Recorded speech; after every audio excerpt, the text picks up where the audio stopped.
Folks, just introduce the panel first. Sean Bresnahan from the 1916 Societies is going to speak first, and then we're going to have Kieran Cunningham, who is a member of the Irish Republican Socialist Party. Is going to give their analysis. We're going to get Brian McMahon, as a local Sinn Féin councillor, is going to give the Sinn Féin analysis on a road to referendum, and we're going to round it off with Tommy McKearney from the Peader O'Donnell Socialist Republican Forum. So I'll hand you straight over to Sean here, folks, and we'll get on with the business.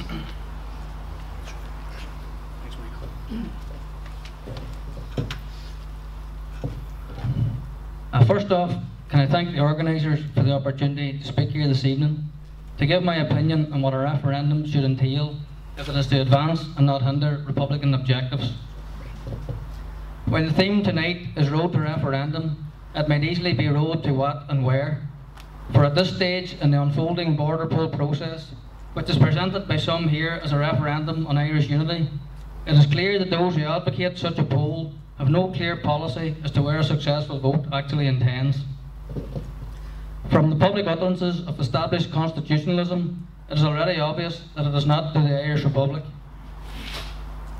In the first instance, the Northern Ireland Act's border poll usurps the right of the Irish people to self-determination, not only by denying our rights to freedom and sovereignty, by empowering an artificial gerrymander, but by ring-fencing the scope of political change that can be mounted upon a yes vote. It becomes further evident with each passing week that a yes vote sets not to the Irish Republic, but to an agreed New Ireland, one premised on the Good Friday Agreement and a reconfiguration of its core elements.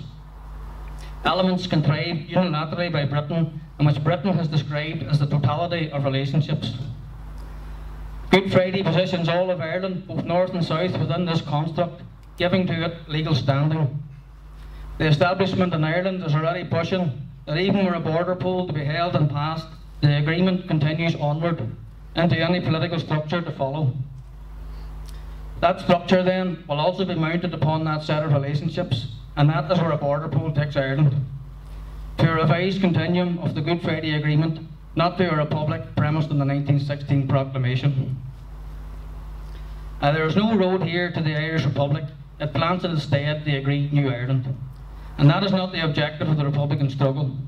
For only an all-Ireland Republic can deliver on the freedoms and entitlements set out under the Proclamation.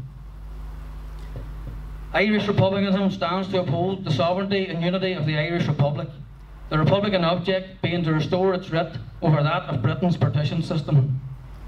But given all that has already been spoken of regards a post-border poll Ireland, about a forward role for the British Crown, about the continuation of Stormont, about the Commonwealth, the Union Jack, and even Jim Gibney's incredible reference to the Britishness of the Irish people, are we really to believe that a border poll intends on that same republic?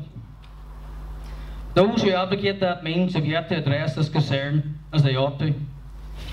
In particular, for the Yes to Irish Unity campaign, this needs considered sooner rather than later, if such revisionism is not to be given free rein, or worse still, internalised. When we have people like Gareth Kearney fronting for the think tank, pushing that Ireland reunified need not mean any change in constitutional or sovereignty realities, that it should take the form of two states, one system, we need to get wise to what is unfolding. Anyone not concerned here should look closer at what we're being conditioned toward, no matter their political persuasion, be they an ordinary Republican activist or an elected representative. All of us should be deeply worried by the Adams notion of a united Ireland not as traditionally envisaged. But regardless the contortions of those who are pushing this, in the ongoing context of Brexit, it is clear that the United Ireland agenda has been energised, and it is right that we should take stock. Post the recent Brexit vote in Britain, with the electorate there having determined upon exiting the European Union, Ireland as a result, both north and south, faces certain upheaval over the months and years to come. Brexit is now the touchstone issue in Irish politics, with much of the discussion centring on its likely impact on the border. A border which still separates the north of our country from its natural hinterland, the rest of Ireland. Much of the focus is on whether a new border, despite it having never gone away, should be a hard border or a soft border. depending on what arrangements are decided on by Britain, which claims sovereignty over the North, and the rest of Europe when Brexit has been finalised. But the damage that Brexit is certain to do Ireland, in particular the North, which faces acute isolation, removed from Europe and on the margins of the so-called UK, demands neither a hard border or a soft border, but an end to the border, with full Irish unity to proceed in its stead. Brexit then establishes a renewed imperative towards Irish unity, that Ireland at last be reunited. With the difficulties faced by our divided country set only to intensify, in a manner not seen here in many decades, this is now a national priority, and indeed the national priority. The current status of Ireland partition is untenable on a forward basis.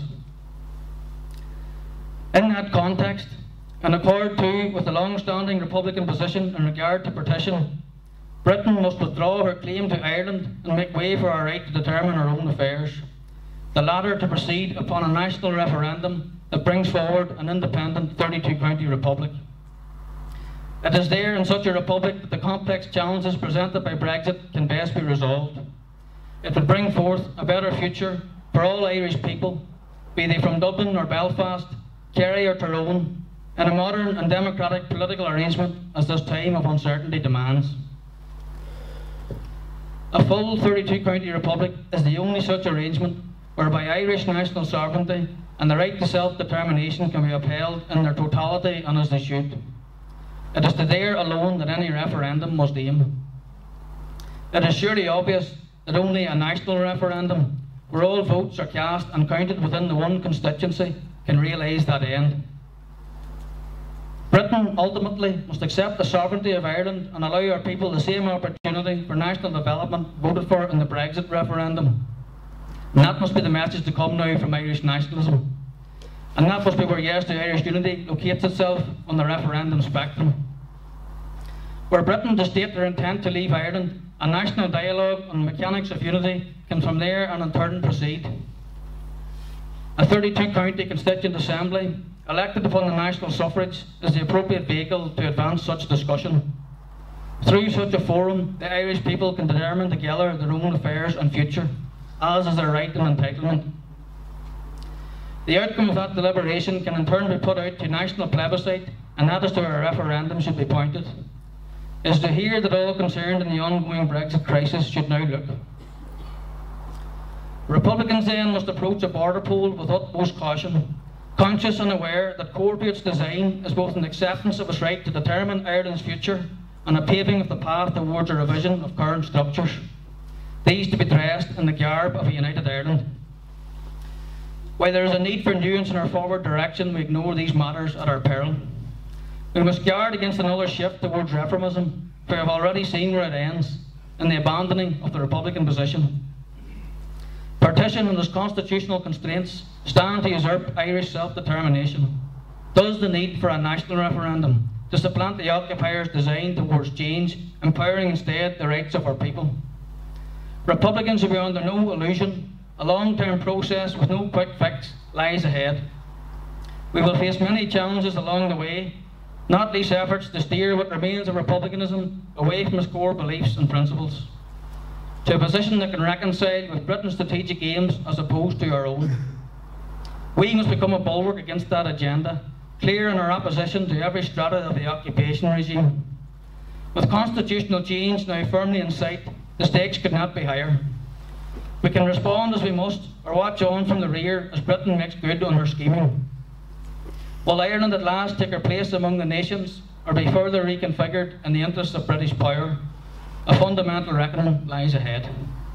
Folks,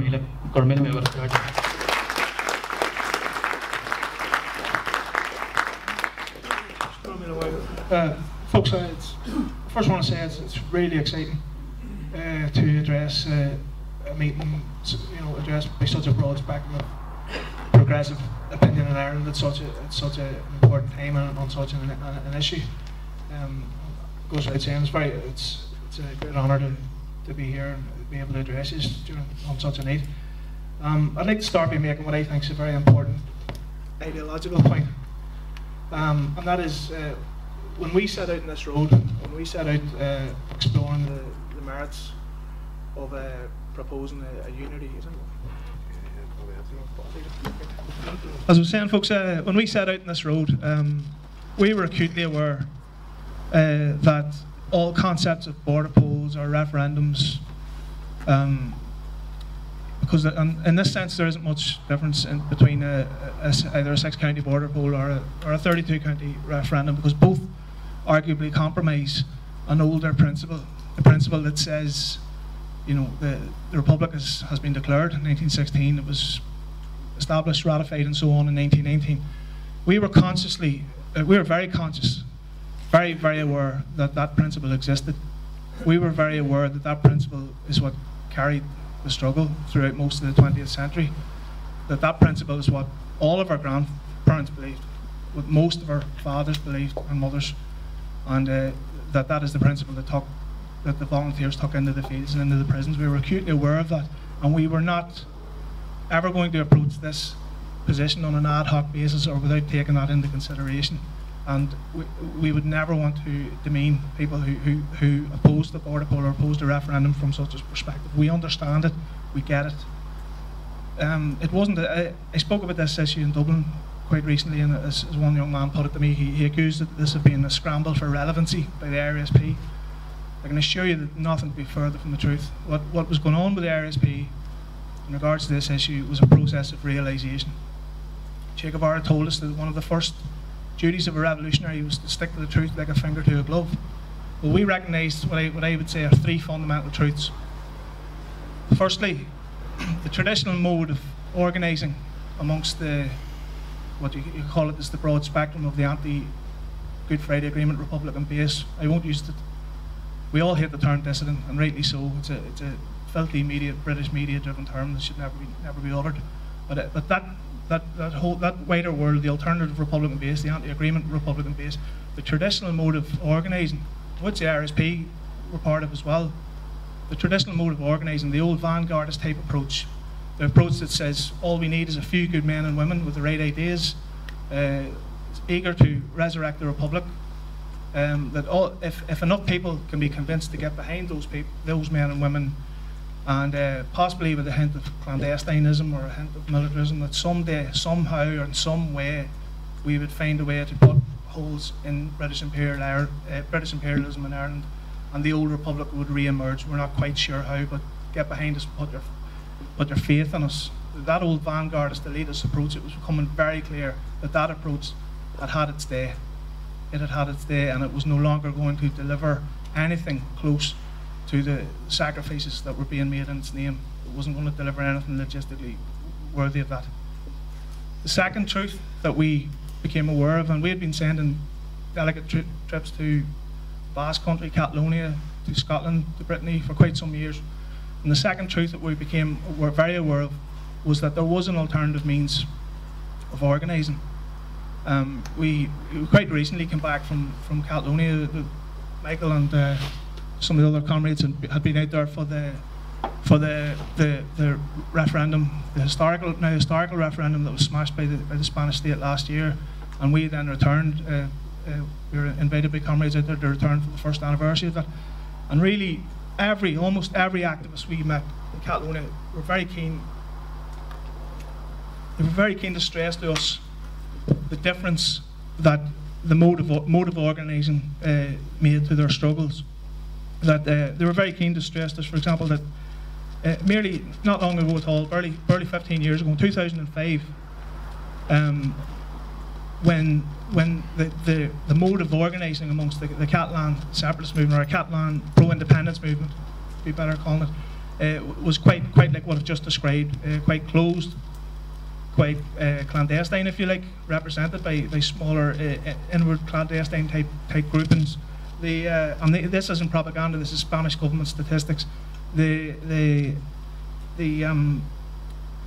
number of people proactively supporting independence in Catalonia in 2005 was roughly 12%.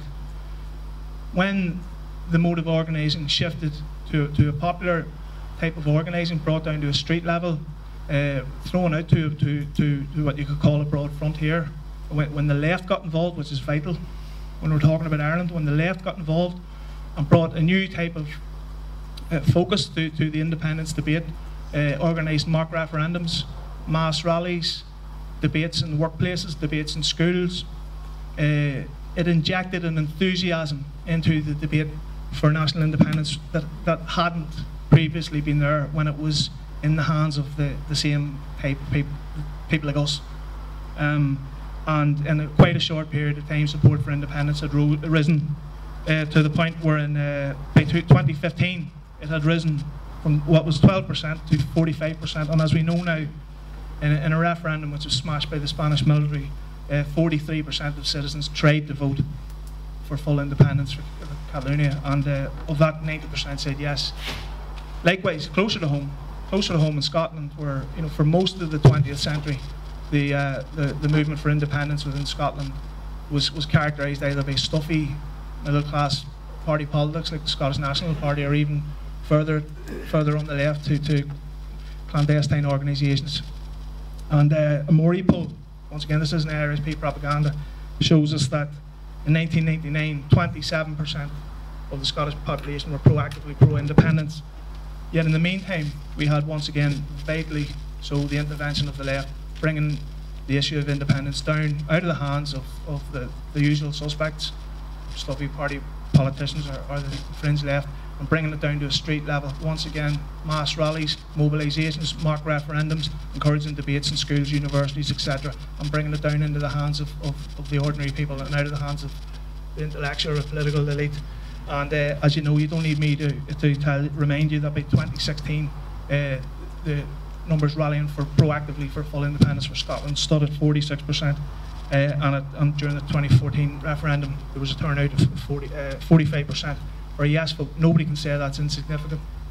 To a lesser extent, we went to we also travelled to Britain recently, where traditionally pro-independence movement in Brittany was at best irrelevant and at worst grossly right-wing. Since an abandonment, and it was an abandonment of old clandestine type organising and a repeat of what I've just described, or a popularisation of the independence struggle, we're seeing you're not seeing the same levels of support for independence in Brittany, but you're certainly seeing the beginnings of mass mobilisations at which the left are in control of and at the front of. And had they have abstained from that debate, would have had absolutely no stake in those movements. Likewise, in Catalonia, had the left abstained, there would have been no left-wing influence whatsoever. Had Catalonia succeeded, then the left would have had a massive stake in society. The left had earned it, they'd fought it, they were there at the front. And likewise in Scotland. That brings me to the third realisation. What we realised was probably the most important realisation in this whole debate for us. I mean, there are no guarantees. There are no guarantees in life anyhow, but there probably is going to be a border poll at some stage, if not in our lifetimes, in our children's lifetimes. It's probably going to happen. Now, one of the arguments, and I travel, I do this a lot. There's meetings go on, public meetings that you don't even know are going on. And one of the things, most common things that is said to me when I promote alternative Republican involvement in a border poll or a referendum is that it shouldn't happen this way. Revolution wasn't supposed to happen this way. Revolution was supposed to be either defending the 1919 dollar or encouraging wider revolutionary struggle to happen through street-based activities, through campaigns around housing, campaigns around unemployment, homelessness, etc. And that out of that the revolution should arise. Well, that's all well and good. I have nothing against that. Should those battlefields occur, we'll be there. There's no two ways about it. Should the battlefields arise in those types of situations, we'll be there. We're not opposed to that. But the fact is that the most likely battlefield that is emerging in front of us now is going to be a border poll. It may not be what we wanted. It's not the way I foresaw the struggle happening in Ireland, but it's nothing to do with me. It's got nothing to do with what I want.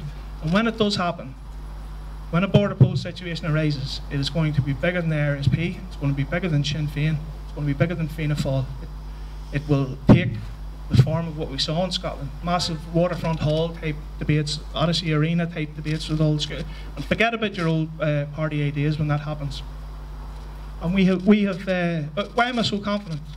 that it's going to happen. Well, frankly, I'm 43 years old, and I'm conscious that there's other speakers getting in, so I won't delve into statistics, although it would be handy on a following meeting about a border poll. But all reliable statistics from, for example, the Statistics and Research Agency, the people who draw up the census, from the school enrolment bulletins, from labour force surveys, from the Equality Commission monitoring reports, all of these statistics coming out of these from these sources suggest that our generation, broadly my generation, of what you could roughly describe as the Catholic nationalist or Republican population, we were the last which will live as a minority within the occupied six-county state.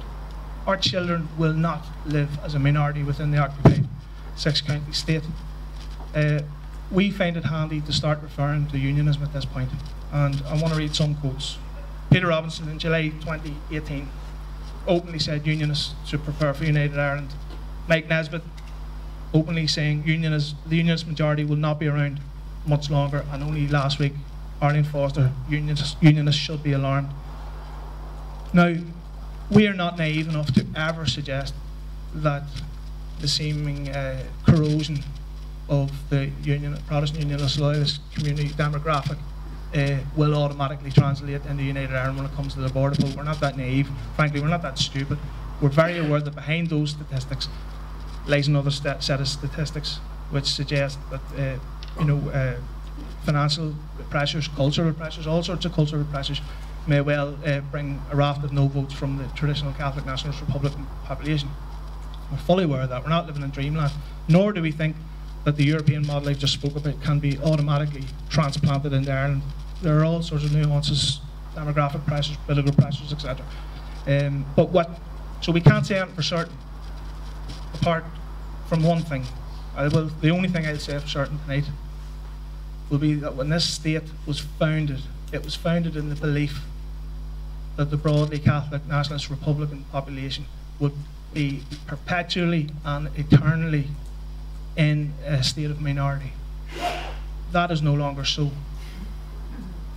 That being the case, it would be nothing short of neglect, in my mind, for revolutionaries, for Irish Republicans to utterly abstain from this debate.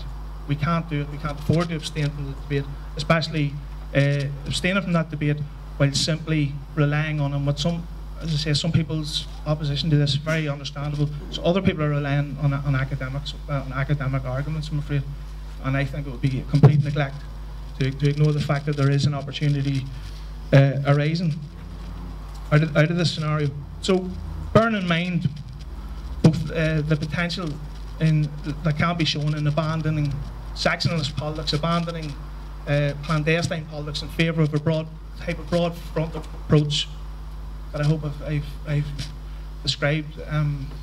Bearing in mind that, alongside what are undeniable demographic shifts, the IRSP made a calculated decision that there were more advantages than there were disadvantages in advocating for, as I say, either a border poll, Good Friday style, or if in some way we can utilise a 32-county referendum, so be it. It makes no difference in our mind. Both modes arguably compromise the older 1916 principle anyhow. However, and I'll stop on this, it's vital that when we are calling for a broad front approach, and we are, it's vital that we stress that our motivation behind a referendum or behind a border poll is very different than that of the mainstream constitutionalist parties. First of all, we do not consider ourselves bound by this project in the slightest. One of the greatest lasting legacies that Seamus Costello left to this party, in my opinion anyhow, was the doctrine of guerrilla politics. When Seamus Costello expressed his opinion at the Sinn Féin Ardèche that with a few MPs and a few TDs of the right calibre, he saw no reason why we can't enter these institutions and bring them tumbling down. Costello could not have the potential that there was in utilising every institution going in order to bring down the state. Put it in more simple terms, if this project doesn't work out, we walk away, simple as that, and we try something else. We reserve that right, and that was probably the first caveat that we entered into this document here, Britain out of Ireland, Ireland out of the EU. If for whatever reason the border poll doesn't work out, we walk away. We're not bound. We still don't recognise any unionist veto, any so-called principle of consent. We walk away. The doctrine of guerrilla politics, simple.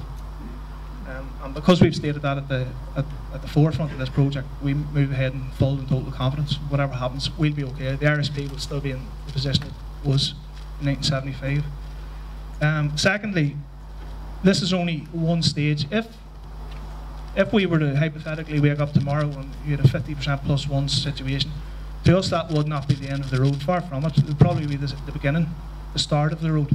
We're out for a socialist republic, and when we say a socialist republic, we mean a socialist republic in the traditional sense of what socialism means.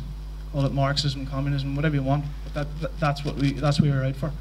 And we say very, very clearly that a socialist republic cannot exist within the European Union. We'll be here all night talking about why. I'm sure most of you are quite capable of understanding why, but that is a fundamental truth. Socialism cannot exist within the European Union and never will be able to exist within the European Union.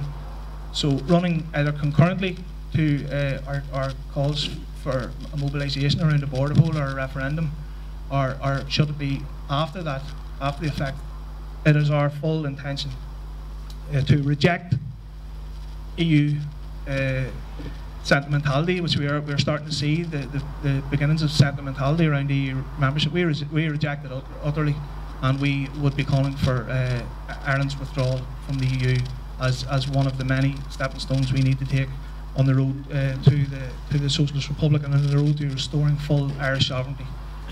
So, in full conclusion, sorry, I think that's about my third conclusion so far. We believe there are more merits than drawbacks in exploring the potential in border polls or unity referendums. I can assure Sean we will be extremely careful while going down that road. We are under no illusions whatsoever. We are here to inject socialism into the debate, because if the left don't involve themselves in this debate, we'll get what I heard on the way up in the car tonight. We will get an endless diatribe of business interests.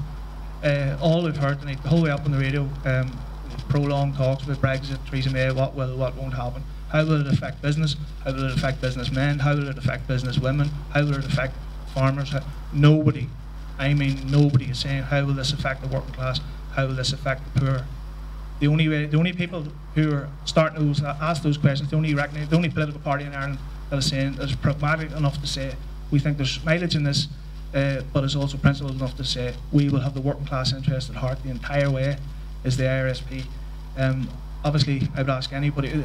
Yes for Irish unity is not. We don't want it to be monopolised by the IRSP. There's no point in this. We're talking about a referendum. There's no point in us trying to push for a referendum with just the IRSP running it. You don't have to be an IRSP to be in Yes for Unity, and I strongly encourage anybody from whatever political tradition who agrees with what I've just said, or even who disagrees, thinks they can add, subtract, or do whatever they want to get involved with us.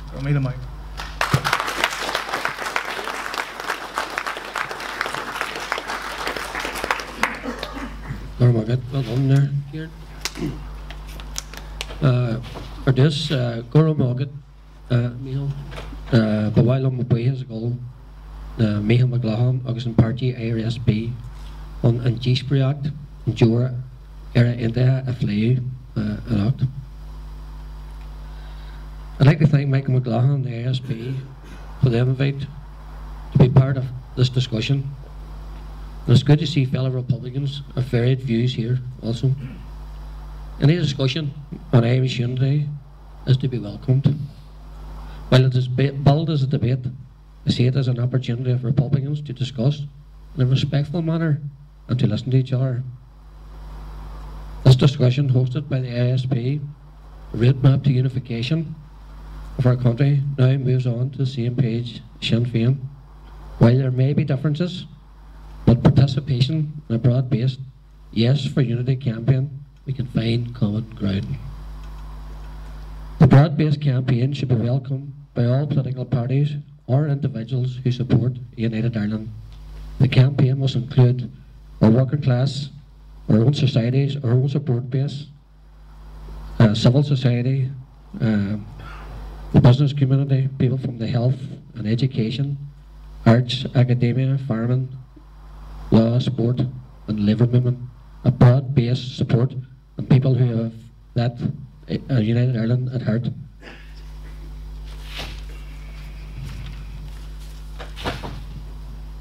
Republicans can't deliver United Ireland on our own. We are but one of the stakeholders in a campaign.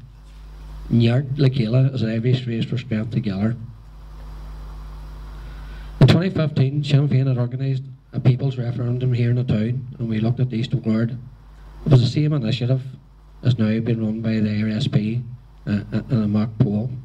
But in the last 4 years, Sinn Féin has embarked on a campaign towards United Ireland, organising and holding conferences with the Irish diaspora in America, New York, San Francisco, and Australia. We've held conferences in Belfast, Cork, Dublin, London. On our recent conference towards a United Ireland, we held that in Letterkenny. We've engaged with the Irish diaspora, unions, community, social and political commentators, and people from the Yes campaign in Scotland. All this was about listening to other people and all opinions and seeking a vote for a Yes unity campaign. When opportunities arise, or they have arisen in the past, we as Republicans have used them to our advantage. Some of these opportunities arose in times of hardship or endurance. Some of those arose maybe in a good bit of fortune on our side. While some of the opportunities were of a different time and a different context, but nonetheless, there were opportunities that we seized. Now the fallout and the repercussions of the Tory infighting emanating from the British Brexit and the fear of uncertainty in the North 6 counties, given that 57% in the North voted Remain, this is sharply brought in to play Irish reunification. For many people, not just Republicans, United Ireland is something now to be explored. This is an opportunity we must grasp.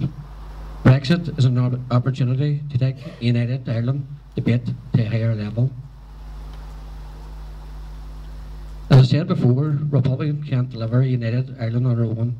We must now move out of our respective comfort zone, engage with our support bases, and re-engage with those nationalists in big numbers who have switched off from politics, and of course our unionist neighbours. We must put together a logical, evidence-based argument as to how United Ireland will benefit everyone. We must present our argument and discussion and also for critique. The Irish government has a moral responsibility as a co-guarantor of the Good Friday Agreement to honour its part in pushing for and demanding a referendum vote when the threshold is met. The demographics of the North in 2022 would move to a Catholic majority. There is now a window of opportunity to plan for, to work for, to listen to and to argue for a referendum on Irish unity within the next 5 years. United Ireland is no longer a pipe dream or a point of ridicule. United Ireland is doable and winnable. An Ireland where there's a fair distribution of wealth, and we close the gap between those who have and those who have not, where families don't choose between heat or eat, where families have a roof over their head, a health service free at a point of contact, an education system which benefits all our children, decent jobs with a fair wage, an Ireland which is innovative, technology and science, which is open for business with our neighbours, whether it be in Britain, America or Europe. And we don't see our brightest talents emigrating to the four corners of the world. An Ireland where we respect diversity, colour of people's skin, their sexuality, their faith, political opinion, their gender, their disability, and their culture. This is Ireland that I'm working towards. There is a phrase in Gaeilge, na habre, Johnny, don't talk about it, do it. Where's Margaret?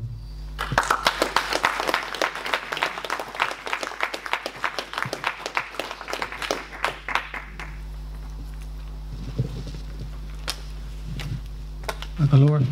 agus ardús aréis bhile a chuid buchas a thuirt le haon páirtí IRSP Marialan Curú seo agus is iireacht iontach é seo an seo an is Strabane.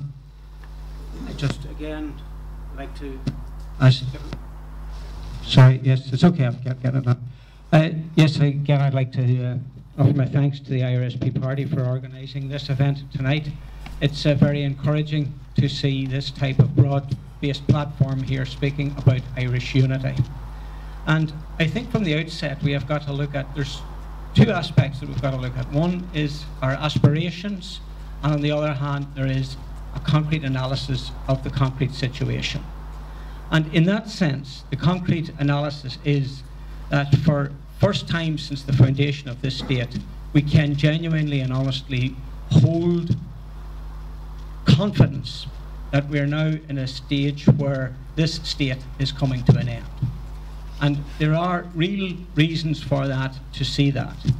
And in the first sense, just today we've been experiencing, and I would imagine most in this room would have taken great amusement from the kerfuffle in Britain, with the cabinet in turmoil and the British in chaos.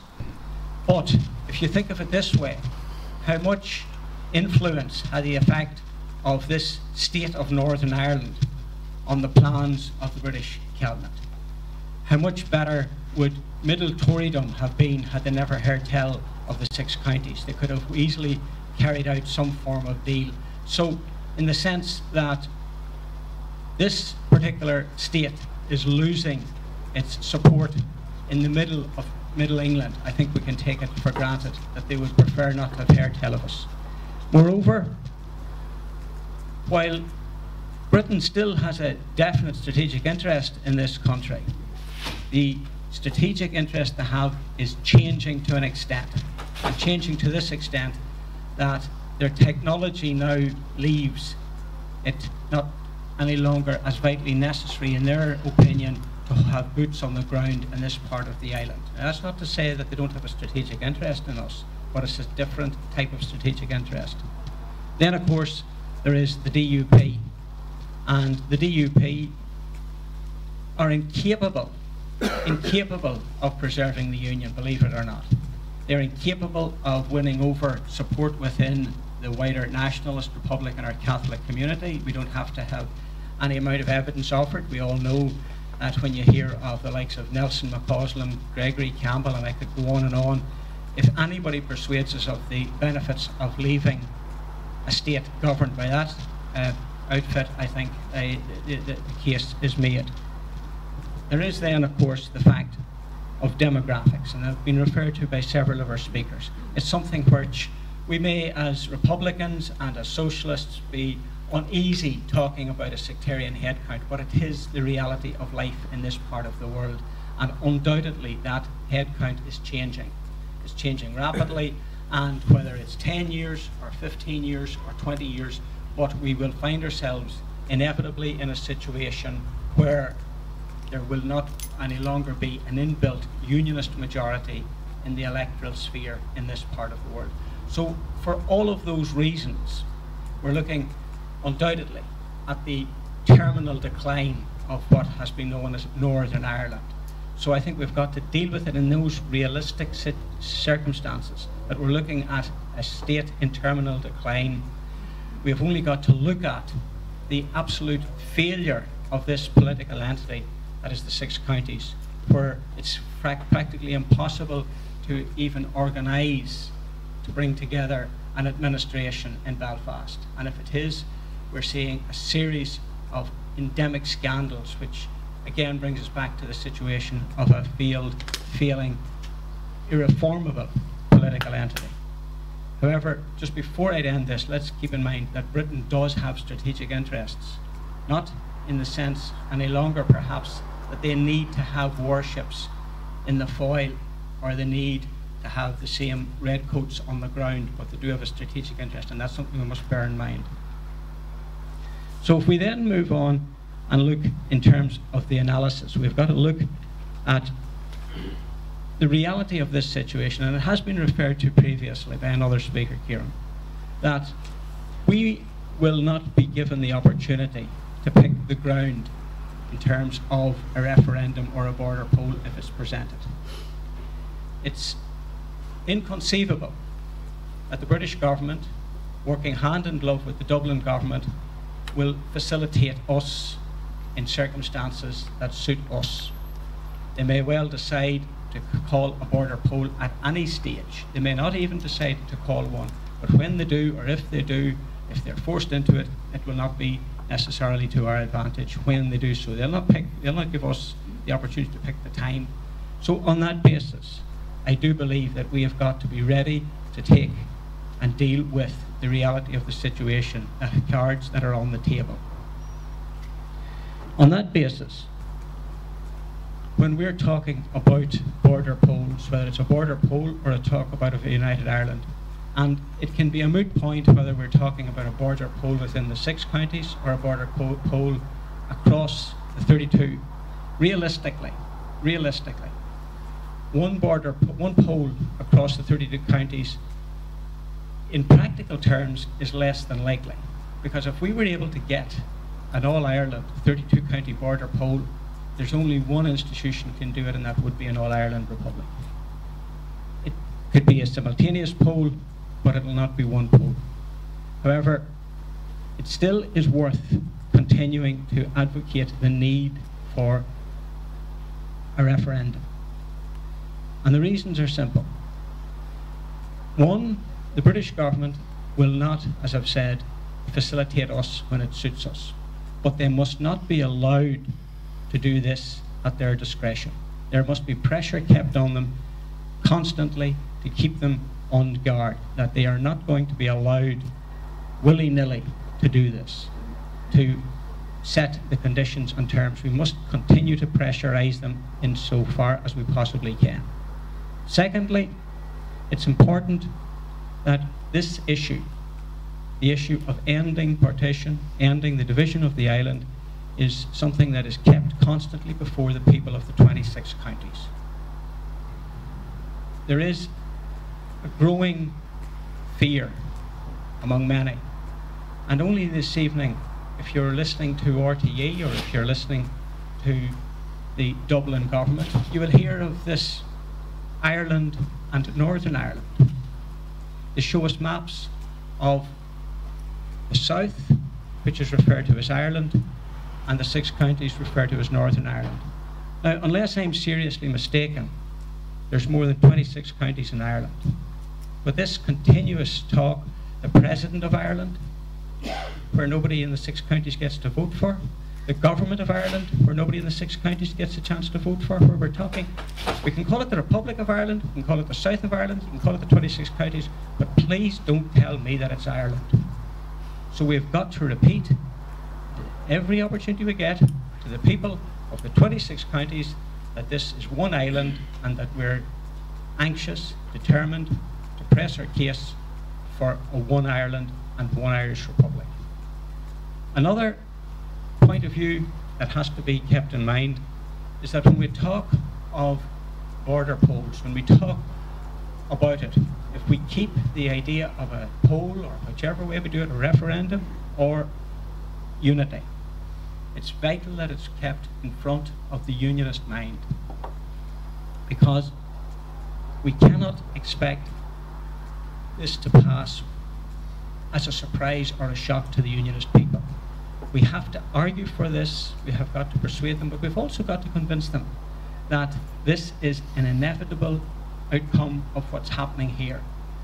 We've got to convince them that this is not something that might happen. This is not something that's never going to happen. This isn't an option for Sammy Wilson to tell us that he has seen off the IRA and he has now seen off the European Union and he will see off the border poll, he will see off an all-Ireland indefinitely, because he won't.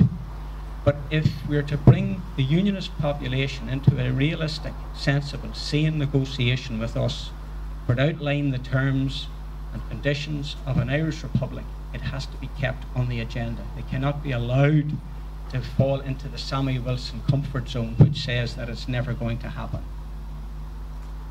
So against all this, and in light of all this, we come back to our aspirations.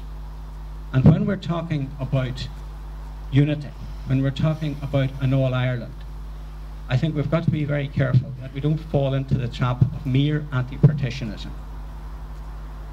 There's very little value in going through this long, long struggle, putting all this energy and effort, all the pain and suffering, to eventually arrive at a situation where we find that the only outcome of it would be to register our motor cars 191TY200. I think we've got to get more than that out of this struggle. Anti-partitionism, yes, we have to get rid of partition. Yes, we've got to have a united Ireland. But we're doing it to have a sovereign, independent republic. Otherwise, we return to Dominion status.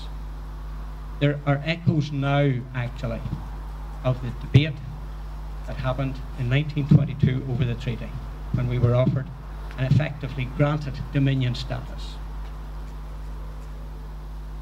Sovereignty of the people, sovereignty of the public is essential. Otherwise, we are changing one master for another.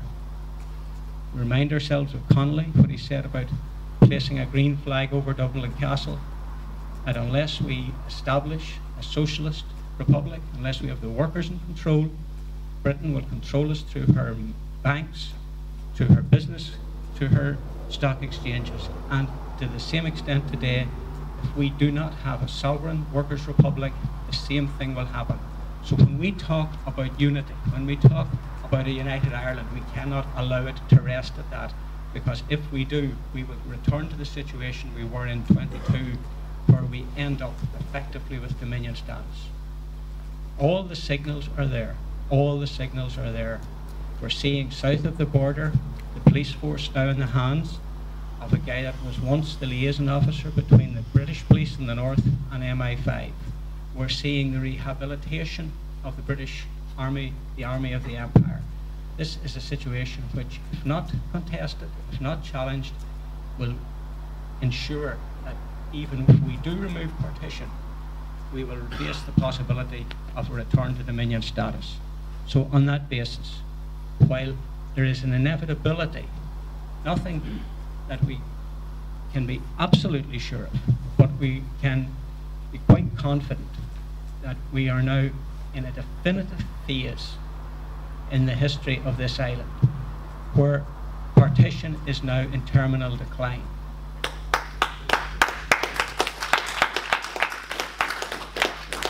But keep in mind, the same challenge that was faced in 1922 is emerging on the horizon again.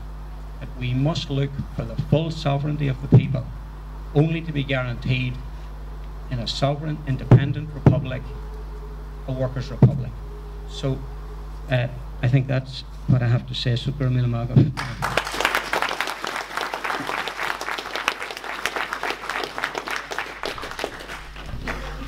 all right, folks, thanks very much to the panelists here for that fantastic presentations. Now, I'm going to open it up to the floor. If people can keep all questions concise, straight to the point.